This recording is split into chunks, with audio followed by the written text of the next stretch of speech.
श्रुति ऐसे कई बच्चों से मिली थी जो अपने आप को कोई और आइडेंटिटी मानते थे। Wow, such a beautiful name, Riya. Do you know, school में मेरी बेस्ट फ्रेंड का नाम भी रिया था। वो बिल्कुल तुम्हारी जैसी थी, just like a little princess. Shruti के मुंह से रिया नाम सुनते ही रिया को इस बात का एहसास हुआ कि अपना नाम रिया बताकर उसने बहुत बड़ी गलती कर दी थी। रिया? कौन रिया? मेरा नाम तो आर्यन है। ओह आई सी, मैंने शायद गलत सुना। आंटी आप कौन हो और आप मेरे बेडरूम में क्या कर रही हो? मैं रोहित की दोस्त हूँ, यहाँ रोहित को मिलने आई थी, मगर वो किसी काम से बाहर गए हैं, तो सोचा जब तक उनकी वेट कर रही हूँ तब तक क्यों ना तुमसे जान पहचान कर लूं। ये बात सुनते ही रिया के चेहरे के एक्सप्रेशन बदल गए। उसे अपनी मॉम के लिए जेलसी फील होने लगी। But my dad loves my mom. और तुम्हारी मॉम कहाँ है? वो यही है, हमारे आसपास। डॉक्टर श्रुति को ये लगा कि आर्यन बहुत सेंसिटिव है। उसने अपने मन के अंदर 2 पर्सनैलिटीज डेवलप की हैं। एक में वो अपने आप को रिया समझता है, दूसरी उसकी माँ, जो हकीकत में थी ही नहीं, बस शायद उसके दिमाग की एक सोच थी। श्रुति ने अपनी बैग से कुछ कलरफुल पेपर निकाले। हर पेपर पर किसी कार्टून की तस्वीर थी और अलग अलग सवाल, जैसे favourite actor, favourite toy, hobbies. Shruti ने सारे पेपर रिया के हाथ में देकर कहा, जब तक तुम्हारे पापा वापस नहीं आते तब तक हम गेम खेलते हैं।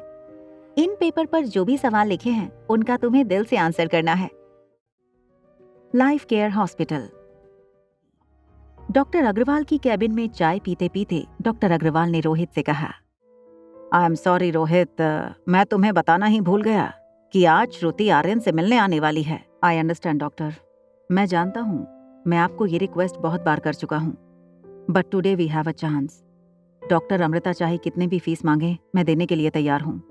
बस दादी का ऑपरेशन करने के लिए राजी हो जाएं किसी भी तरह। हम कब मिल सकते हैं उनसे? देखो, ऑपरेशन और कम से कम 2 घंटे चलेगा, उसके बाद तुम उनसे मिल लेना। तब तक तुम अगर चाहो तो ऑपरेशन थिएटर के बाहर वेटिंग एरिया में वेट कर सकते हो। रोहित का फोन बजने लगा। फोन की आवाज अंदर ना पहुंचे, इस डर से रोहित ने मोबाइल को साइलेंट किया। दौड़कर हॉस्पिटल के स्टेयरकेस पर चला गया। जब रोहित ने फोन उठाया तो सामने से एक लड़की की आवाज आई। Hello mister Marwah, I am doctor Shruti Verma. Oh hello doctor, आप आर्यन से मिली? How was your session? It was great. Aryan is a very interactive boy for his age, but what doctor, please tell me, क्या हमें आर्यन को स्पेशल स्कूल में डालना पड़ेगा? नहीं नहीं, ऐसी कोई बात नहीं है। इनफैक्ट वो अपनी उम्र के बच्चों से ज्यादा इंटेलिजेंट है। My observations are that Aryan mistaken identity का शिकार है। अपने आप को लिटिल प्रिंसेस समझता है। उसकी सारी हॉबीज, उसकी सारी लाइक्स डिसलाइक्स बिल्कुल ऐसी हैं जैसे किसी लड़की की होनी चाहिए। ये बात सुनकर रोहित बिल्कुल खामोश हो गया। Mister Marwa, there is nothing to worry about. इस चीज का इलाज करने की कोई जरूरत नहीं है। वक्त के साथ सब कुछ ठीक हो जाएगा।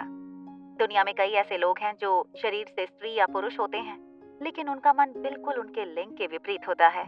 मेडिकल वर्ल्ड में ये कोई बीमारी नहीं, it's just a state of mind. और आर्यन के केस में ऐसा ही हुआ है। वो अपनी माँ को देख सकता है। आर्यन ने अपने मन में उसकी माँ को जन्म दिया है। उसे लगता है कि वो औरत उससे बातें करती है। आर्यन अपनी माँ को लेकर बहुत पॉजेसिव हो गया है। आपसे एक रिक्वेस्ट है, किसी भी वक्त आर्यन को ये एहसास मत होने देना कि वो जो सोच रहा है वो गलत है। ऐसा करने से उसकी मानसिक हालत बिगड़ सकती है। ये उसके लिए एक बहुत बड़ा शॉक होगा जब उसे ये पता चलेगा कि वो जिसे सच समझ रहा है वो रियलिटी है ही नहीं। I will counsel him and slowly bring him back to reality. Rohit गहरी सोच में ऑपरेशन हॉल के कॉरिडोर में एक बेंच पर बैठ गया और डॉक्टर अमृता का इंतजार करने लगा।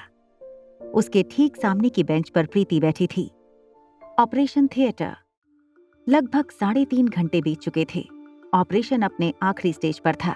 अनिका ने ज्योति बुआ के सर पर आखिरी 2 स्टिचेस लगाए, फिर घाव को ढकने के लिए सर पर ड्रेसिंग कर ली। Operation successful. सभी ने अनिका को कांग्रेचुलेट किया। नर्स ज्योति बुआ को वार्ड में शिफ्ट करने के लिए तैयार करने लगी। बाकी के डॉक्टर और जूनियर्स ऑपरेशन थिएटर से बाहर निकलने लगे। ऑपरेशन थिएटर का दरवाजा खुलते ही रोहित अपनी बेंच पर से खड़ा हो गया। प्रीति दौड़कर बाहर निकलते डॉक्टर के पास पहुंच गई। चीयर अप यंग लेडी, तुम्हारी मम्मी का ऑपरेशन सक्सेसफुल हो गया है। जैसे ही अनिका ऑपरेटिंग रूम से बाहर आई, उसने देखा कि सारा रास्ता ब्लॉक था। उसने ये भी देखा कि ठीक भीड़ के उस तरफ रोहित खड़ा डॉक्टर अमृता का इंतजार कर रहा था। अंदर वाली नर्स हाथ में ट्रे लेकर बाहर निकली।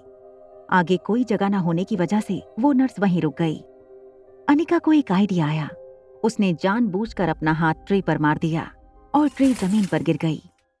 आगे खड़े लोग थोड़ा हड़बड़ा गए और एक जूनियर डॉक्टर ने नर्स से कहा, आज क्या हो गया है तुम्हें? ये तुम्हारे हाथ में ट्रे टिकी नहीं रही। मौका देखकर अनिका बगल वाली कैबिन में जल्दी से चली गई। कैबिन में जाकर वो अपनी पीपीई किट उतारने लगी। उसने जल्दी ही पीपीई किट उतारकर अपनी पर्स कंधे पर टांगी और फिर से बाहर जाने के लिए मुड़ी।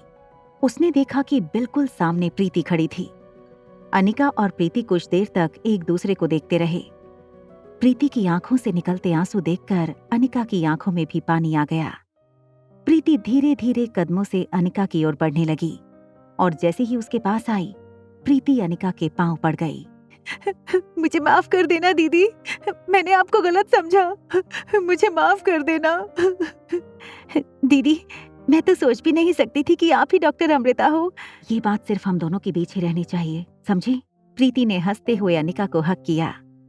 अनिका को पीछे से दरवाजा खुलने की आवाज आई। वो मन ही मन प्रार्थना कर रही थी कि बस किसी तरह पीछे रोहित ना हो। थैंक गॉड, मैंने तो समझा मैंने आपको मिस कर दिया। बाहर खड़े डॉक्टर्स को जब मैंने पूछा डॉक्टर अमृता कहाँ है, तो सब कहने लगी कि शायद वो चली गईं। लकीली आप मुझे यहाँ मिल गईं। प्रीति और अनिका एक दूसरे को देखने लगे। प्रीति को लगा कि आज रोहित के सामने अनिका का राज खुल जाएगा। अनिका ने मुड़कर रोहित की ओर देखा। सामने अनिका को देखकर रोहित चौंक गया। आगे की कहानी जानने के लिए देखें अगला एपिसोड सिर्फ पॉकेट एफएम के यूट्यूब चैनल पर। और एक लड़की को देखा तो के सारे एपिसोड को सुनने के लिए डिस्क्रिप्शन में दी गई लिंक से डाउनलोड करें पॉकेट एफएम ऐप।